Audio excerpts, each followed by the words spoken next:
Hi everyone! Welcome again to my channel. And today's video guys ay andito ulit tayo ngayon sa loob ng aking mini greenhouse. So diniligan ko nga pala yung dito, yung hallway kumbaga. Kasi napaka-alikabok. So inaayos ko nga pala yung aking mini greenhouse kahapon. Ito yung hitsura, ayan. So yung ibang succulents nilagay ko muna dito kasi pinag-isipan ko muna yung layout, kung ano yung magiging layout. So, yung mga iba kong succulents ay nandun pa sa labas. Ayan. So, hindi pa to siya final. Ayan. So, yung mga kahoy sa gilid, nakakabit na talaga siya sa pipe ng mini greenhouse. Kinabit ko na at hindi na siya pwedeng matanggal kasi nga nakaano na siya, nakabolt na siya. Kumbaga, nakapako na siya. So, nilagyan ko lang ng green, yung parang sa pipe na pang balot ng pipe kasi dumudula siya para hindi siya dumulas. So ito yung mga succulents ko, ayan, nandito sa labas, nandito sila lahat. So nakakapagod maghakot ng mga succulents mag-isa. Yan, nandun din. So nilagyan ko ng UV cut kasi baka mabigla sila sa init at magka-sunburn sila. Kaya yan, ganyan muna sila pansamantala. So dahil umuulan ngayon, ayan, pinaulanan ko ulit itong aking Merinay. Pero ipasok ko rin siya mamaya pagka uwi ko. Tapos ito, pansamantala, dito muna siya sa labas. Ayan. Nilagyan ko nga pala siya ng konting fertilizer dyan kasi napakakunti lang ng kanyang lupa. So para naman meron siyang nutrient at medyo tumaba siya ng konti. So ayan, nilabas ko na to siya. Ayan, ito yung ginawa kong patungan dati. So, meron ako dito mga ayan, kailangan ko siyang palitan ng bagong lupa or i-cuttings. So, binasa ko yung dito kasi napaka-alikabok, ayan. At gusto kong magwalis. Meron ako ditong dalang walis, ayan, para malinis naman tingnan. Ayan, binasa ko muna yung kasi napaka-alikabok talaga dito. So, ganito nga pala yung hitsura sa ilalim.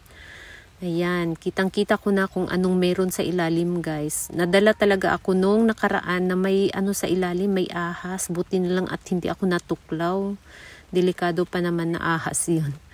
Ayan. So, dito sa gilid, yung mga nakalagay dito banda, ayan, tinanggal ko na rin. Yung iba inuwi ko na sa bahay. Ayan, ito na lang yung naiwan, yung mga cuttings ng ghost plant tsaka purple delight. Ito na lang yung naiwan. Pero iuwi ko rin to. Ilagay ko dun sa patungan ko sa bahay kasi marami ng bakante doon. Halos dinala ko na kasi dito sa mini greenhouse yung iba. Kaya nagkakaroon na ng bakante doon sa patungan ko. Ayan. Tapos yung mga babies natin unti-unti nang naglakihan. Ayan. Yung aking mga maroon. Ayan. So ito nga pala ay propagation from leaf doon sa flower stalk. Ayan. At meron ako ditong si Rado. Ayan, buti na lang at medyo marami-rami pala siya mag-baby kasi ang mother plant nito ay nag-goodbye na. So, ang hitsura ng dahon niya ay para siyang si Purpusorum. Kaya lang ang kay Purpusorum is medyo makapal at mataba yung dahon. Ito naman siya, medyo mataba pero hindi ganoon kakapal yung dahon. Ayan. At meron ako ditong si... Ayan guys, ang pangalan niya guys, hindi ko ma-pronounce. Ayan. So, ang mother plant din nito ay nag-goodbye na din. Maganda din ang kulay nito kasi nagiging dilaw siya. Yan. Yung ating mga babies dito, unti-unti nang naglakihan. Yan. Meron ulit akong bagong champagne. Yan. Tapos, yung nga pala, yung mga nagkaroon ng mga, stem rot, ayan, ng lagas ng mga dahon. Meron ng babies. Ayan. Diba? Ang daming mga babies, oh. So, hinayaan ko lang siya. Ay, may mga dito, guys. Kailangan kong maglagay ng gamot para sa mga langgam. Ayan, ang daming langgam. Kahapon wala sila. Ayan, ngayon lang sila. Kasi nga, na sa amin dito, tag-ulan na. Kaya, ayan, naglabasan na yung mga langgam. Tapos, ayan, yung mga succulents ko, hindi na sila nakalagay sa tray. Dati kasi, nakapatong sila sa tray or nakalagay sila sa loob ng tray. So, ito ay, pa to siya, may extension pa to siya hanggang dito. So, nilagay ko muna yung iba kong mga propagation dito, pansamantala. Ayan.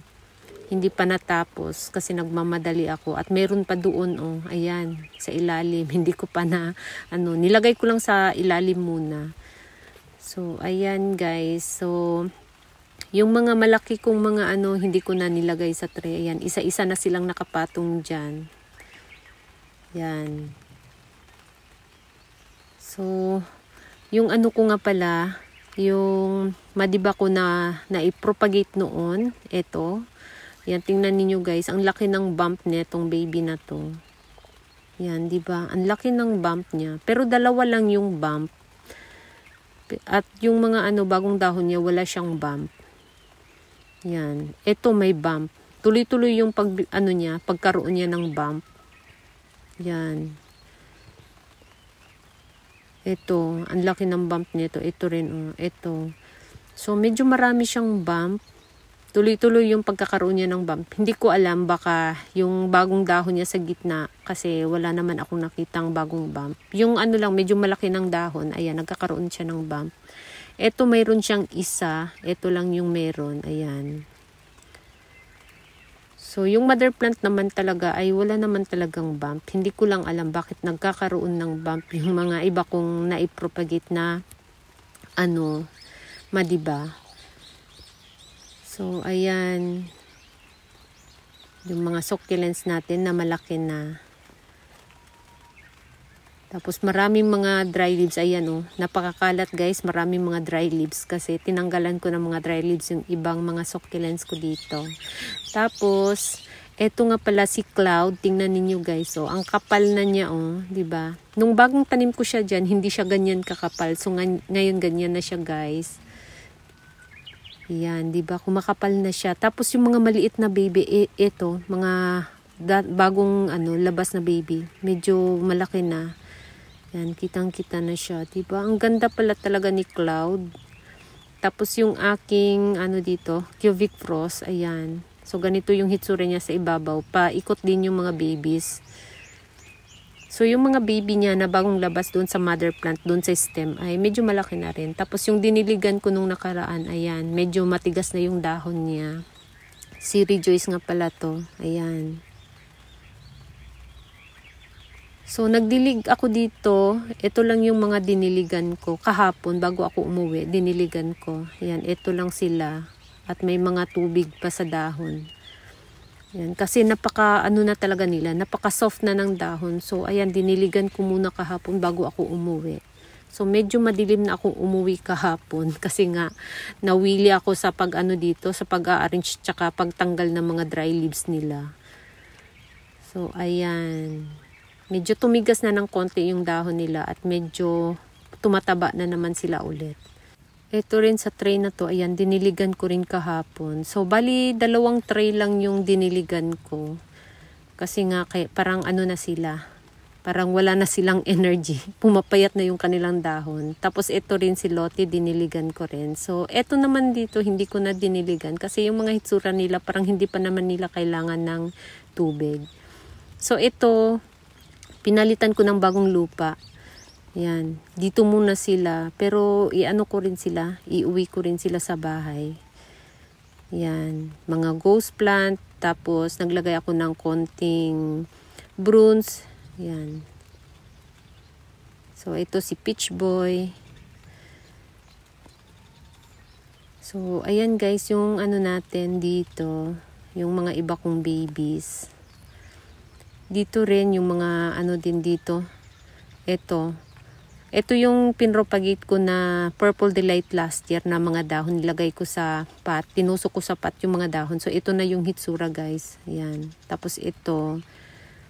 So, nagkaroon ako ng isang bakanting clay pot. Ayan, nilagay ko tong medyo mabalahibo na succulents. Tapos, ito naman, pinalitan ko ng bagong lupa kahit katatanim ko lang. Kasi nagkaroon siya ng mga stem rot yung ibang nilagay ko. So, pinalitan ko totally ng bagong lupa. Baka mahawa yung iba. Ayan.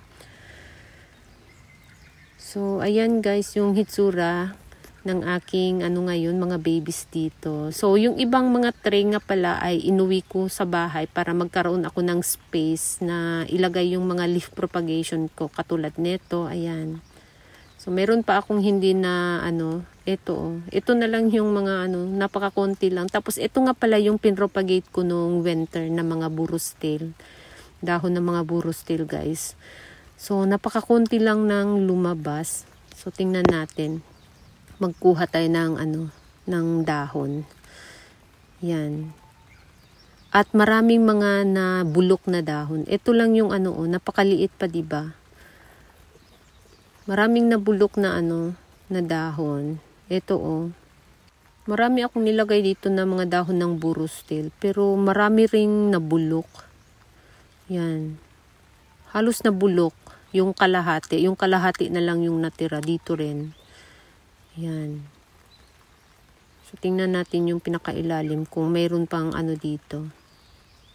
Wala, parang siya guys. Parang hindi siya successful kung winter siya i-propagate. Itong pinropagate ko ng springtime, ayan. Medyo maganda yung dahon. May nabulok pero napakakonti. Tapos may mga na siya guys, may mga konting, maliit na mga pimple. Ang bilis niya nagkaroon ng pimple i-compare dun sa pinropagate ko nung winter. So ito yung pinropagate ko ng spring. Ayan. Tapos ito yung winter. 'Di ba magkasing laki lang sila 'Di ba? So mas maganda mag-propagate ng burustil ng spring or autumn. Tapos kapag medyo malamig na or winter na, mas maganda siya ilagay sa loob ng bahay. Yan. So itong ginawa ko sa dilaw na pat ay medyo pumalpak siya. So mas maganda yung nasa tray na nilagay ko, binuhos ko sa tray. So ayan guys, yung ating mga dito, mga babies. Yan. So, ayan guys, ang bilis kong nakapagwalis kasi tumunog yung megaphone dito. Dito kasi sa amin, tuwing alas 6 ng umaga, alas 12 ng tanghali, tsaka alas 5 ng hapon, tumutunog yung megaphone. So, malalaman mo kung ano na ang oras. Ayan. So, ayan lang guys yung ating latest update dito sa loob ng aking mini greenhouse. Ayan, thank you so much for watching and please don't forget to subscribe and like to my channel. Sa hindi pa nakapag-subscribe, please subscribe my channel at i-click nyo na rin ang bell button para ma-update kayo pag nag-upload ako ng bagong video.